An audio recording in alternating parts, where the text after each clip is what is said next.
Hello guys मु सुशांत आपण मानकु स्वागत करुच्ची Odia tech mind YouTube channel को।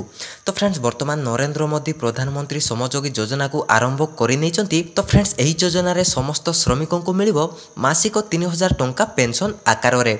एवं एही वीडियो रे मु आपण मानकु एही विषय सब किछि डिटेल्स कहि देबी कि आपण माने केमिति एही योजना रे अंतर्भुक्त होई परिबे एवं आपण माने केमिति मासकु 3000 टंका पेंशन आकार रे पाई परिबे। केउ माने एही योजना रे आवेदन करि परिबे, जेउ माने एही योजना रे आवेदन करिवे सेमानंको बयस केतेरु केते रहिबा दरकार। तो फ्रेंड्स सब किछि एही वीडियो रे मु आपण मानकु कहि देबी। तो फ्रेंड्स सेति पई आपण माने एही वीडियोटा को आरंभ रु पूरा शेष पर्यंत देखंतु। तो चलंतु वीडियोटा को आरंभ करिबा। प्रधानमंत्री नरेंद्र मोदी 2 दिवसीय गुजरात गस्तरे अछंती। एही गस्तरे पीएम संगठित क्षेत्रर श्रमिकंको पई पेंशन योजनार शुभारंभ करिसंती। एही योजना औपचारिक आरंभ अहमदाबाद रे होईछि। फेब्रुआरी 1 रे अंतरीण बजेट उपस्थापन करी अर्थमंत्री पीयूष गोयल संगठित क्षेत्रर श्रमिकंको पई एक योजना घोषणा करिथिले। एथिरे श्रमिकंको प्रत्येक मासरे 3000 टंका पेंशन रूपे मिलिबो। एही योजना को नै अधिसूचना प्रथमरु ही जारी होईछि। अधिसूचना जारी हेबा परे फेब्रुआरी 15 रे एही स्कीम पई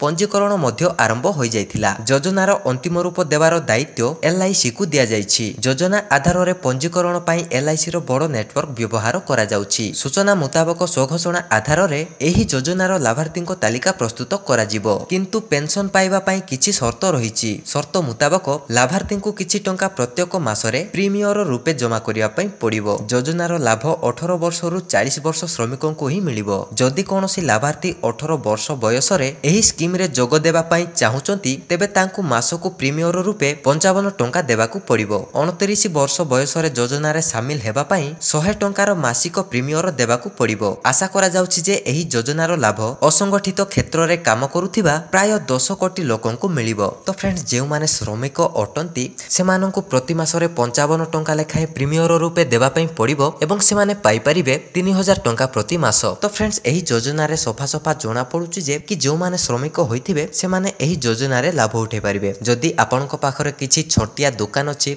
आपण माने छोटिया व्यवसाय करूचंती, नचेत आपण कोनोसी भी श्रमिक हिथिबा दरकार, आपनकर मासिक आय 15000 टु कम थिबा दरकार। तो फ्रेंड्स आपण माने एही योजना रे केमिति आवेदन करि परिबे, आपण मानकु कोन कोन डॉक्यूमेंट देबा पई पड़िबो, आपण माने कोठी जाई कि आवेदन करि परिबे, से सब को नै मु आगो को गोटे वीडियो क्रिएट करी कि अपलोड करि देबी हमरो एही चैनल रे। तो फ्रेंड्स एथि पई आपण माने जदि वर्तमान पर्यंत हम चैनल को सब्सक्राइब करि नाहंती ताहले वीडियो तळि थिबा रेड सब्सक्राइब बटन को प्रेस करी कि हम चैनल को सब्सक्राइब करनियंतु। काहे कि ना मु जेते बेले भी नुवा वीडियो अपलोड करबी एही विषय रे हमरो एही चैनल रे, तो सबटु प्रथमे आपण माने देखि परिबे एही वीडियो को। तो फ्रेंड्स आशा करूची एही वीडियोटा आपण मानकु भल लागिची।